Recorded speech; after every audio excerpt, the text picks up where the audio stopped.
जय घोर हाड़ो।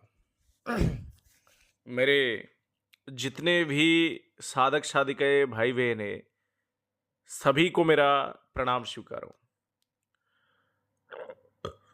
मैं तांत्रिक शाहीदास आज आप सबके सम्मुख एक खास जानकारी लेके आया हूं। सभी साधकों को ये बात जानना जरूरी है, अगर वो कोई भी साधना कर रहे हैं तो, या करने वाले हैं तो क्या खास बात है, इस बारे में जानते हैं।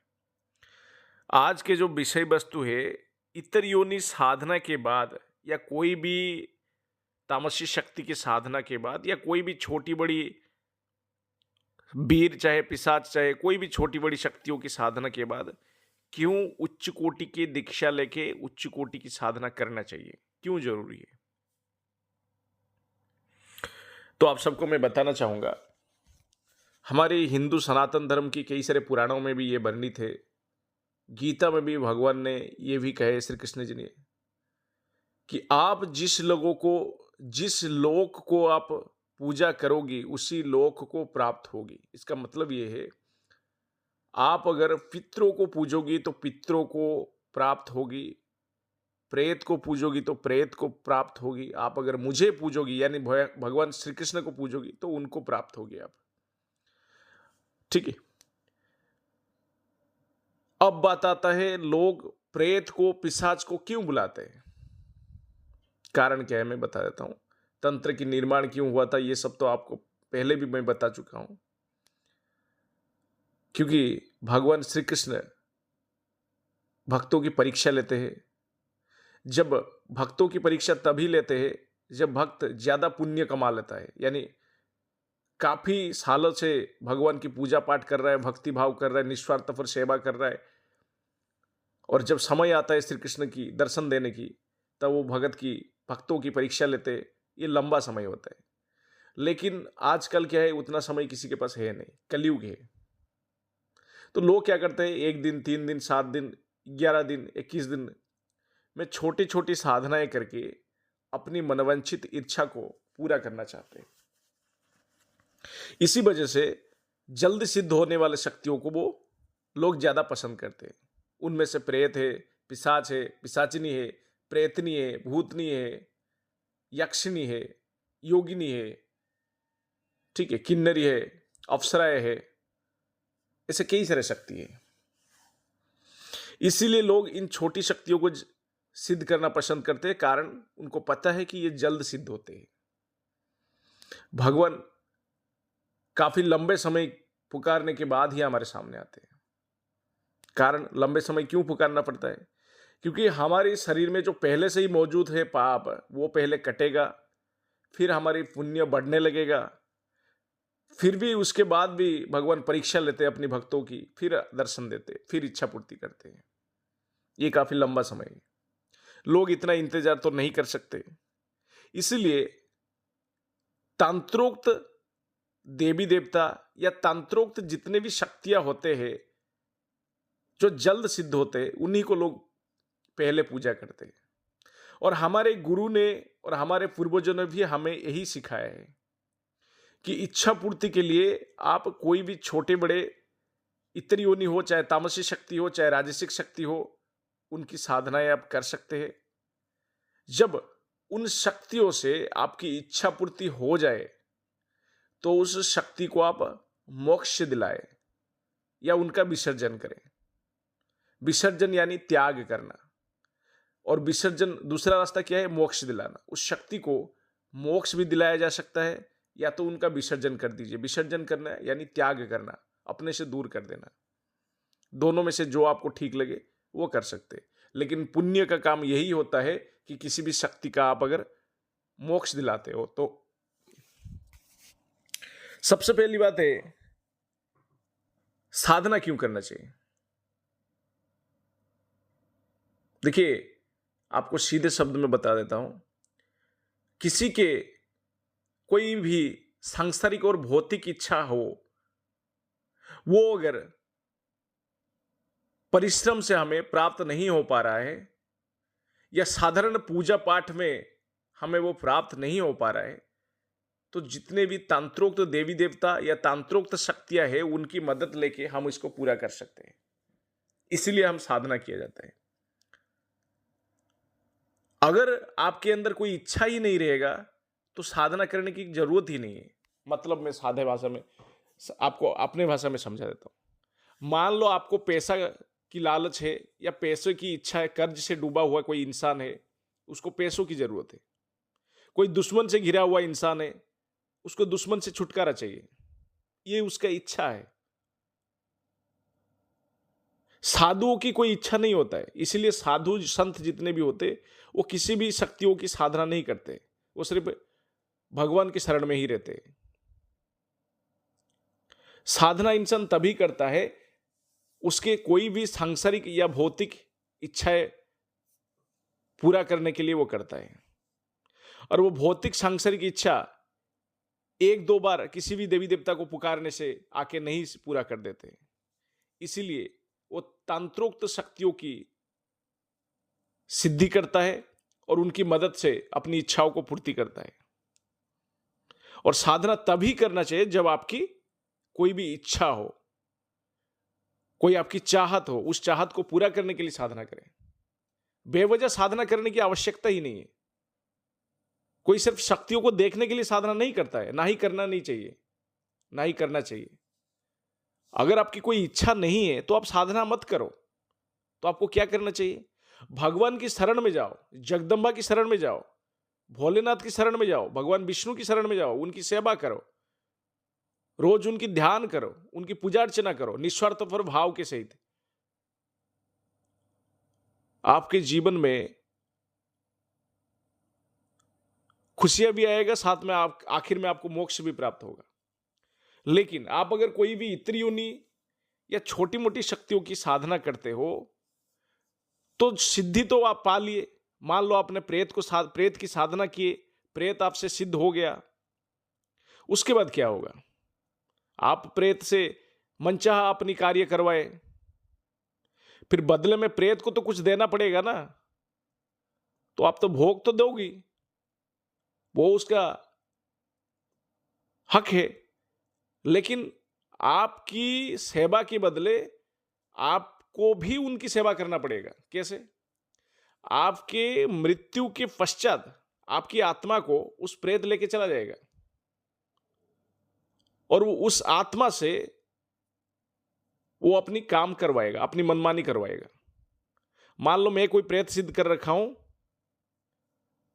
और जब मेरा मृत्यु नजदीक आएगा, मान लो आज रात्रि 12 बजे मेरा मृत्यु होने वाला है, तो आज रात्रि 11 बजे प्रेत जो है, मैंने जो पहले से ही सिद्ध कर किया हुआ प्रेत है, वो मुझे 11 बजे मार देगा और मेरा अकाल मृत्यु हो गया।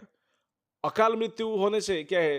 आत्मा जो है, आत्मा की सदगति नहीं होता है, मोक्ष नहीं मिलता है, ना ही सदगति होता है, वो भटकना पड़ता है काफी साल तक।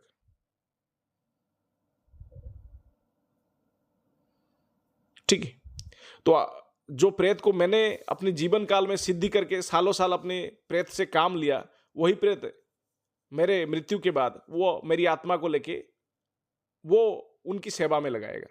मतलब जो प्रेत मैंने सिद्ध किया था, मेरी मृत्यु के पश्चात मेरी आत्मा उनकी सेवा करेगा। यही राज है और ये सच भी है। तो गुरुजी, फिर तो हमें कोई भी ऐसी शक्तियों की साधना नहीं करना चाहिए जिससे हमारी मृत्यु के पश्चात सदगति ना हो, मोक्ष से रुक जाए। तो बेटा थोड़ा थम जाओ, थोड़ा समझने की कोशिश करो मैं क्या कहना चाह रहा हूं। आज का विषय वस्तु तो यही है। इसलिए कोई भी इतनी योनि साधना के बाद उच्च कोटि शक्ति की साधना करना चाहिए। कोई भी इतनी योनि साधना हो, कोई भी तामसी शक्ति की साधना हो, कोई भी प्रेत पिशाच भूत प्रेत सबकी साधना आप कर सकते हो। और ये करने की इजाजत हमारी साधु संत, हमारी ऋषि मुनि देते हैं। हमें इजाजत दिए है, इसीलिए हमारे लिए इन सब शक्तियों की निर्माण किए, मतलब शक्तियों का आवाहन करने की विधि विधान हमें दिए हैं। अगर इन शक्तियों को काम में नहीं लिया जाता तो वो कभी भी हमारे लिए वो विधि विधान छोड़ के नहीं जाते, ना ही इनके आह्वान करने की तरीका हमको सिखा के जाते। तो इससे बचा कैसे जाए? कि मेरी मृत्यु के पश्चात मेरी आत्मा को प्रेत लेके नहीं जाए या कोई भी शक्ति मेरी आत्मा को लेके नहीं जाए, तो उससे कैसे बचा जाए? इसीलिए कहा गया है, मान लो कोई व्यक्ति दिवालन सिद्धि कर रहा है, दिवालन सिद्धि कर लिया, उसके पश्चात उसको जीवन में जितना पैसा चाहिए होता है वो पैसा मंगा लो, चाहे वो 6 महीने में हो या 1 साल में हो, धीरे धीरे करके मंगा लो। जब आपके पास जितना आपको जरूरत है उतना पैसा आपके पास आ ही जाएगा, उसके पश्चात और जो काम लेना है दिवालन से वो ले लिया आपने, पैसा जितना कमाना था दिवालन से कमा लिए, उसके पश्चात उसका विसर्जन करो, इनको त्याग करो, ऐसे शक्तियों को त्याग करो। क्या करना चाहिए? त्याग करना चाहिए। कैसे? विसर्जन करके। और विसर्जन की विद्या जो है हर कोई यूट्यूबर, जो फर्जीवाड़ा करने वाले यूट्यूबर सिखाते नहीं है, क्योंकि उनको खुद को पता नहीं है सही में विसर्जन कैसे किया जाता है और किस तरीके से किया जाता है। एक साइदास जो है, अपने अनुभव से मैंने अपने जीवन में कई सारे शक्तियों का विसर्जन किया हूं सिद्धि के पश्चात, और वही विद्या मैं अपने शिष्यों को सिखाता हूं। मान लो आपने कोई प्रेत को सिद्ध किया, उसके पश्चात उसको विसर्जन कर दिया, कुछ साल काम लिए, उसके पश्चात उसको विसर्जन कर दिया, उसको त्याग दिए। फिर आपने अपने गुरु से किसी भी उच्च कोटि देवी देवता की दीक्षा लिए। मान लो आपने 10 महाविद्या में से माता बगलामुखी की दीक्षा ली, और या तो माता कालिकी की दीक्षा लिए, माता कालिकी की दीक्षा लिए, तो आप जो है माता कालिकी के भक्त बन गए। उनके मंत्रों की जाप से या उनकी दीक्षा लेने से आप उनके भक्त बन गए और उनकी सेवा कर रहे हो। पहले तो आपके पास बेशुमार पैसा आ गया इतनी योनि साधना से, बेशुमार काम ले लिए, समाज में प्रतिष्ठित हो गए। उसके पश्चात उन सब शक्तियों का त्याग करो। उसके बाद आप उच्च कोटि देवी देवता का गुरु से दीक्षा लेके साधना करो,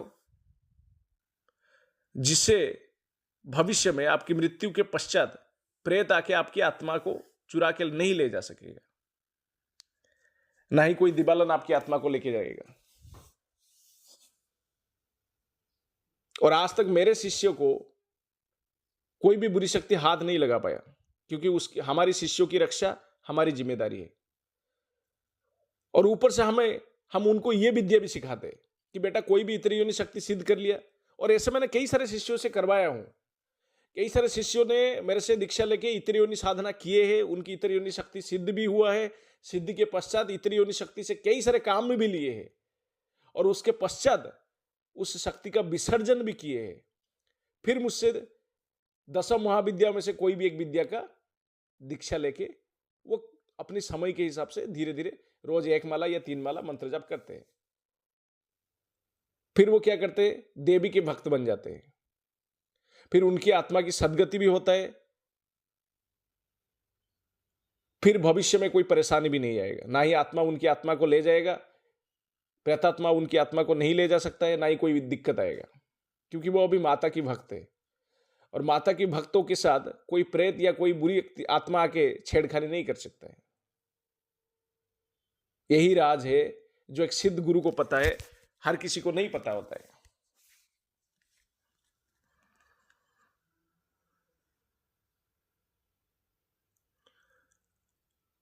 अगर कोई व्यक्ति जीवन में सिर्फ एक ही त्रियोनि शक्ति को सिद्ध किया है और उसका विसर्जन भी नहीं करता है,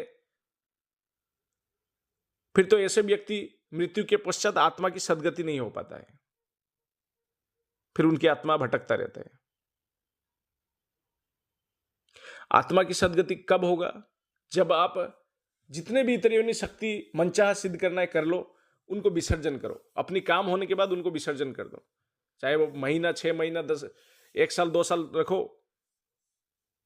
शक्ति को अपने पास रखने की कोई सीमा नहीं होता है। आप जितने दिन आपकी काम नहीं बन जाता है, रखो अपने पास। काम हो गया, विसर्जन करो। मेरी मानना तो यही है, क्योंकि मेरे गुरु ने भी यही सिखा के गए। देवी देवता को अपने पास रखा जाता है, बुरी शक्तियों को अपने पास नहीं रखा जाता है। ठीक, यही सच्चाई है। उनको विसर्जन करो, फिर उच्च कोटि की देवी देवता की साधना लो अपने गुरु से। फिर आपके पास पहले से ही पैसा मौजूद है, ऐशो आराम सारे चीज मौजूद है। ठीक है, फिर आपके जीवन में भौतिक सांसारिक हर सुख मिलेगा, साथ में आपको मोक्ष भी मिलेगा। यही एक चालाक साधक की निशानी है।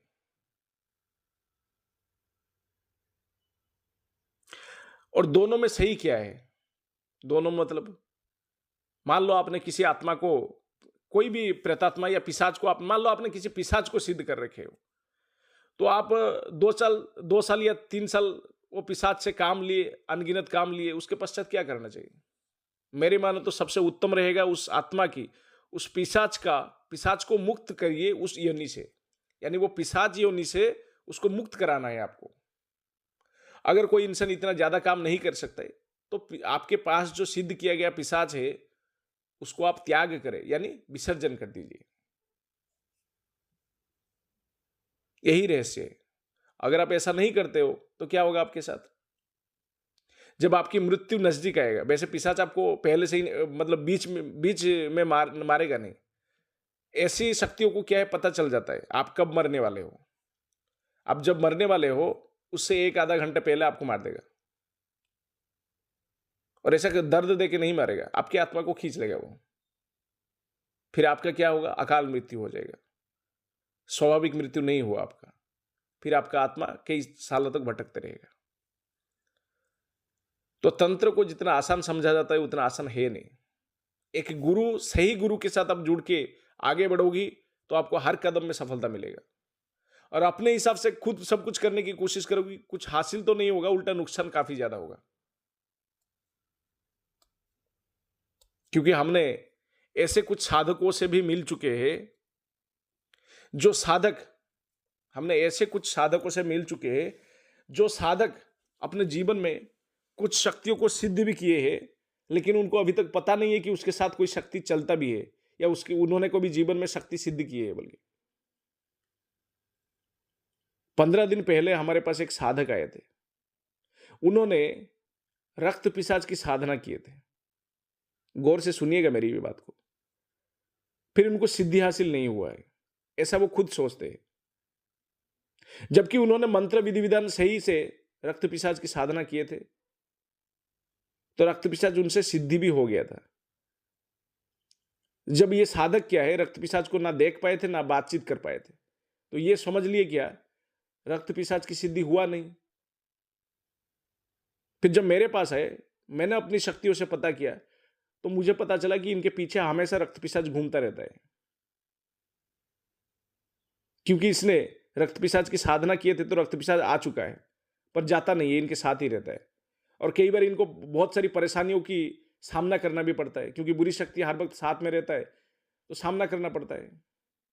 और इनके साथ ऐसा क्यों हुआ? क्योंकि इन्होंने किसी किताब से मंत्र उठा के कर लिए थे साधना, लेकिन उसके बाद जो क्या करना होता है इनको ये नहीं पता होता है कि सिद्धि के बाद शक्तियों से कैसे बातचीत करना होता है, शक्तियों से काम कैसे लिया जाता है, ये चीज इनको पता ही नहीं है। इसलिए ऐसा ये टहल रहे, घूम रहे, और इनके पीछे पीछे रक्त पिशाच भी घूम रहा है। तो जीवन में एक अच्छे गुरु होना अनिवार्य है, किसी भी क्षेत्र में चले जाओ, ताकि आपको आसानी से हर वो समस्या की समाधान आपको आसानी से मिल सके। क्योंकि गुरु वही होता है जो अपने जीवन में खुद कुछ हासिल किया हो, वही आपको सही रास्ता, सही मार्ग दिखा सकता है। जो इंसान पहले ही एक रास्ते पे चल के आ चुका है, उस रास्ते में कहां पे गड्ढा है, कहां पे कांटे हैं, वही इंसान बता सकता है जो पहले से ही चल के आ चुका है। तो ऐसे इंसान को गुरु बनाना चाहिए। मेरी कहने के मतलब को समझने की कोशिश करिएगा। जीवन में जो खुद कुछ साधना किए, सिद्धि हासिल किए, ऐसे इंसान को गुरु बनाइए। क्योंकि उसको पता है कि साधना में कहां दिक्कत आएगा, कहां परेशानी आएगा, कौन से समय में क्या करना चाहिए, शक्ति को सिद्ध होने के बाद क्या करना चाहिए, शक्ति को विसर्जन कब करना चाहिए, कैसे करना चाहिए, सब चीज उसको पता होगा। जैसे हम अपने जीवन में ये सब चीजें कर चुके हैं। और ऐसे ऐसे बाबाओं के पास जाओगी जो खुद तो बाबा है नहीं, सिर्फ बाबा के बड़े बड़े नाम लगा रखे अपने पीछे से, और काम धंधा कुछ आता नहीं है उनको, बस लोगों को गुमराह करते, लोगों से पैसा ठगते। फिर ऐसे लोगों की मैसेज हमारे पास आके भरा पड़ा रहता है, गुरु जी हम फलाना गुरु के पास गए थे, काम हुआ नहीं, हमको इतना पैसा ठगी कर लिया है। भाई गए क्यों थे? एक बार हमसे संपर्क किया कर लेते होते, हम आपको सही रास्ता दिखा देते। वीडियो आज लंबा हो रहा है, इसलिए वीडियो को यहीं विराम देते। जय घोराडो। शुभ रात्रि सभी को। सही ज्ञान, सही रास्ता चयन करें, आपकी जीवन सुधर जाएगा। सिद्धि भी मिलेगा, आपकी हर वो इच्छा भी पूरा होगा, आपके जीवन में कोई दुख दर्द भी नहीं आएगा। मेरा यही लक्ष्य है।